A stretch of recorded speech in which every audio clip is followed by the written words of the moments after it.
I want to welcome all of you on behalf of ABS Events to this great Google Summit. We're going to have a wonderful couple of days. We're so excited to be here. My name is Roland Baker.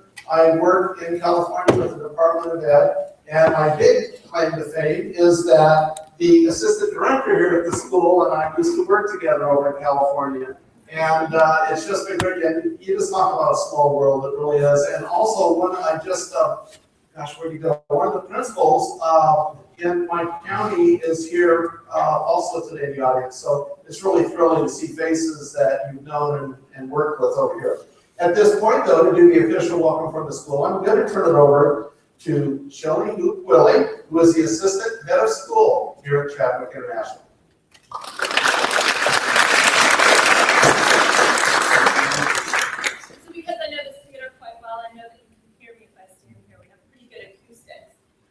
A number of years ago, I actually used to teach a course that was quite heavily attended called How to Find Anything on the Internet in 5 minutes or less. This was pre-Google. Now, we would be thinking more about it, how to create something, share it, and get feedback in 5 minutes or less. And that's something that hopefully you will embrace today. Chatwick International is a progressive and innovative community. And we embrace and really, really encourage risk-taking and failure, both within our student and our adult population, right? I have some students over here. Does that make sense? So hopefully, you will also embrace that. We see design as a process, and we expect that you'll be prototyping and testing lots of things along the journey today. As you know, Roland and I worked together a long time ago, actually longer than I care to admit, about during that time before Google. And I think the neat thing that we were working on then was how to support, in particular, administrators in their use of technology so that they could serve as leaders and role models for teachers and students within their communities. That same thing holds true today. You as teachers and administrators are going to be leading hopefully some really exciting efforts that get to the ultimate goal of giving students, like our fourth graders, a voice. A voice in a world that is not only connected physically, as we're seeing people who we've worked with in the past in this room, but also virtually. So that as the world gets smaller, it actually also gets bigger. And that's really the exciting part of today. I have a few announcements, that's why I had to have this up here. So, student helpers are in white shirts. If you need anything, they can help you. There are a million things happening on campus today. We have a tennis tournament, a basketball tournament, a soccer tournament, and a model UN project going on. So, if you see anyone in Chatwick here, they should be able to also help you if you need to know where a restroom is or need directions to something. Make sure you're using the hashtag GIDSummit, which is not up there, but I'm sure we'll be all over everything. And at 2 o'clock today, no, last session today, what time is that? 3:30, thank you. The session will be the demo slam, and that's where you have 2 minutes to share something exciting that you have done today. And then there'll be prizes here, which are quite exciting, and it's very low stress. Remember, failure, risk-taking, that's what we encourage here. Hopefully you will feel that all day long. And then, the best announcement is that at the end of the day, Google will be sponsoring some drinks at a local restaurant here, Chatwick. So that stands for chicken and beer. So good options there. That'll be for the adult participants. We'll get you guys something else special. And I think that's the end of my announcements. I have a special thank you to give to Joel Park, who is our CIO, who really has actually set this whole unit up, and his team, that they're also here. No way. Okay, hold on. And I think I'm just going to pass it on. Have a great couple of days, and I really look forward to seeing what you create while you're here. Thank you very much.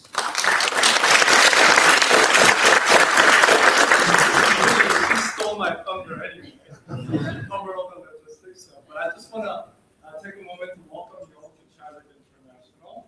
I am again Joel Park, Chief Information Officer for Chatwick School and Chatwick International. It's awesome to have you here. as you can see, I'm so excited, but I'm usually excited person anyway. Really, to cover all the logistics, I just want to make you, I just want you to feel at home here. If you need any help, let us know. We have great student volunteers. You know, it takes a lot of work to put this up, but really, you guys make it happen, and we're really here to help you out. So let us know if you need have any questions or help, need any help.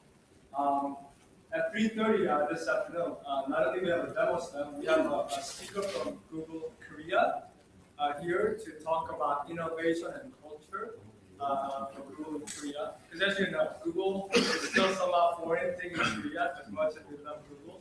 And Google is a verb right now, right? It's not going to go away.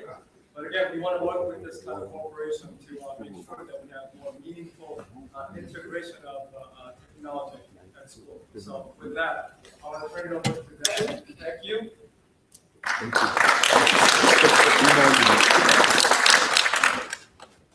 Okay, so now we're the hardest part, so we can get ready to work. One of the things that, first of all, I just want to say thank you for giving up your time to be here. And all the people you're going to hear this week work in the trenches. I gave up my time in California and over here because I wanted to help support this in Shelley's school. I think it's really important because a couple of years ago I went to my first summit and it actually changed the way I thought about things. And it wasn't necessarily Google, it was the whole cloud-based implementation of what we could do with that we could only dream about before. And I saw these little schools working in isolation, doing fantastic things with their students. And so it just inspired me to do more in that area. And so we've done more in California, we've done more in the United States, and we're also working at other schools to do more. I work, as Shelley said, with what's called the County Office of Education in Santa Cruz. It's working with the Department of Ed there to help put on different trainings. This is a view of kind of where I live. It's really nice. It's by the Pacific Ocean over there. And so this is not where I live, but I mean, close by geographically to get you oriented.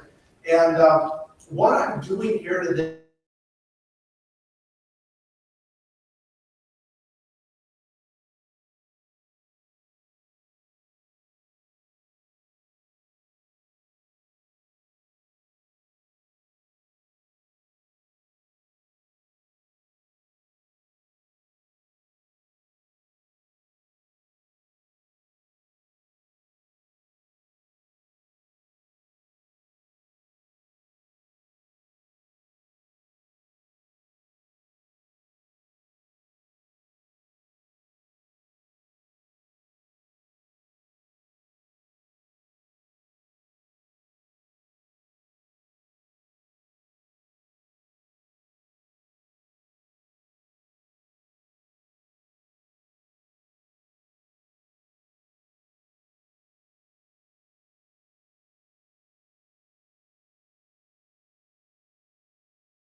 program, but it didn't have a very short life. And then we went on to some of these, right? You remember? How about this one? Okay, yeah, now we're getting up more your age, right? And as soon as they came on the scene, everyone developed a palm prayer, we used to call it, right? Where they hold their palm down like this and walk around. Okay, what this did though, this turned a corner for us, didn't it? No wires, untethered, and a very small processor. We looked at that and we thought somehow this is where it's going to go. And so, here's for those of you that have worked in IT, you may have wireless out here, but you don't want to look behind. This is what the poor folks have to work with to keep all the wireless running. And of course, then we have, out on the telephone poles, all kinds of things. And when you call them, you tell them the internet's down, they don't know where to look. I mean, they go out and take a look at that. So when I talked about 2030, can anybody tell me what happens in 2030? Okay, well, it's not like your milk in the refrigerator expires or anything, but what happens is these kiddos that are coming into our schools now are going to be entering the job force. Okay? Think about that for a second. They're in your schools now, they're going to be entering the job force in 2030. And I can guarantee you there's not a person in this audience that can tell me what those jobs are going to look like.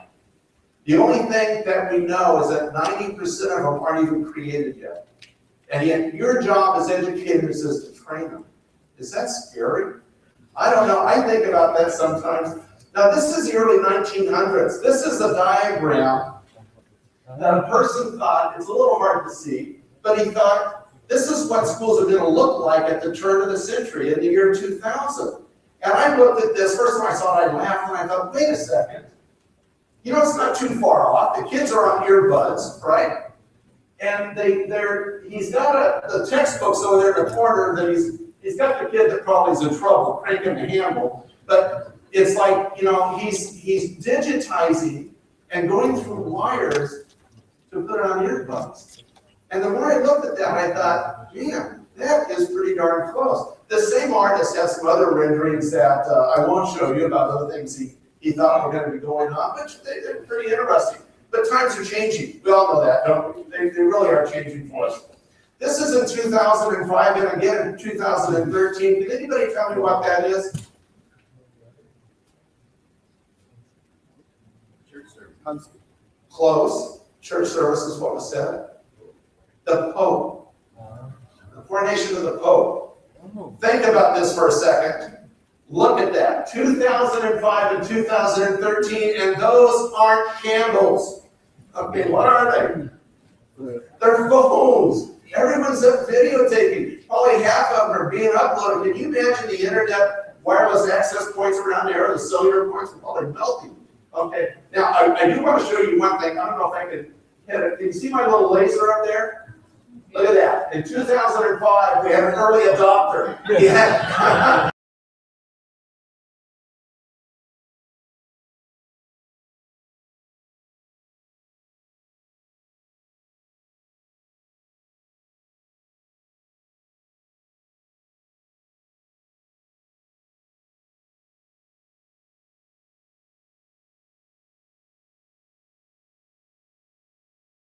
In some ways, not really.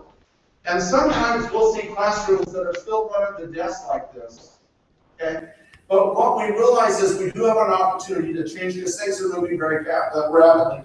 This is a picture of professional development we did a few years ago, back in the States, in the United States, and all the teachers just came with their laptops. They unfolded them and just followed along. Didn't used to be that way, did it? They expect to be able to follow along as you guys are today. You're going to expect to be able to follow along. So let's look at all these things that are shaping education as we know it. Well, first of all, we got these dynamic cloud-based resources. And these resources, we can get them right out of these little elements that we just showed the prototype from a few years ago. And we don't know how much more sophisticated they're going to get. But these cloud-based resources are accessible anytime, anywhere, which is just very interesting. So affordable mobile technology and having resources there. I took this picture about a year ago when I was walking along the Danube in the town of Wrocław.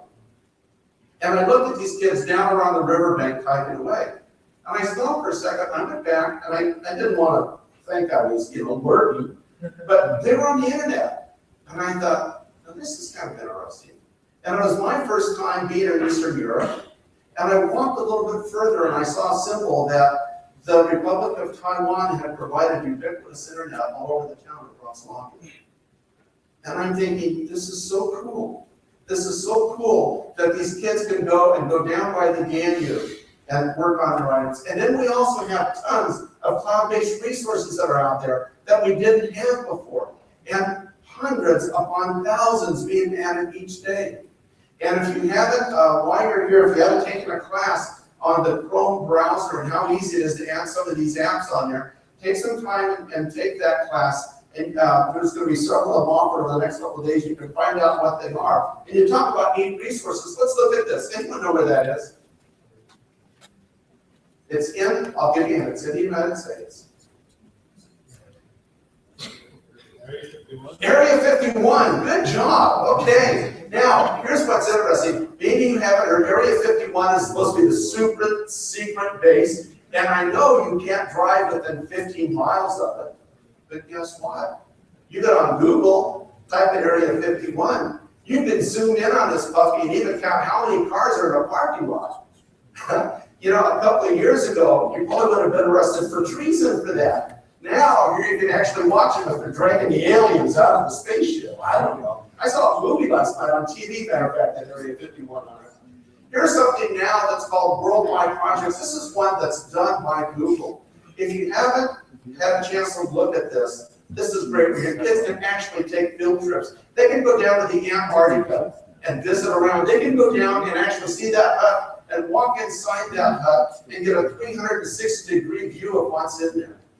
It's so cool. They can hike down the Grand Canyon. They can go into castles over in Eastern Europe. All kinds of neat things that Google has done with their equipment and taking pictures, seeing things that they couldn't do before. Now, I'm an art major. I love art. What are the things they have? Lots of art museums over that they have digitized and put on there. And a few years ago, I got to go to the Van Gogh Museum in Amsterdam, and it was just like my lifelong dream. And this picture here of Van Gogh's of the bedroom was one that I really liked. And when you get there in the actual museum, you can stand and get a view about like that. They have it roped off, and if you go beyond the rope, buzzers go off. And don't ask me how I know that, but they do. And then the men come and ask you to, leave. But anyway, if you look at this picture, and you see up on the wall the picture behind it. Now, when you go to Google Art Gallery, you can find these works of art. And you can zoom in on, that's the picture above the picture, and actually see the brushwork that was done. You can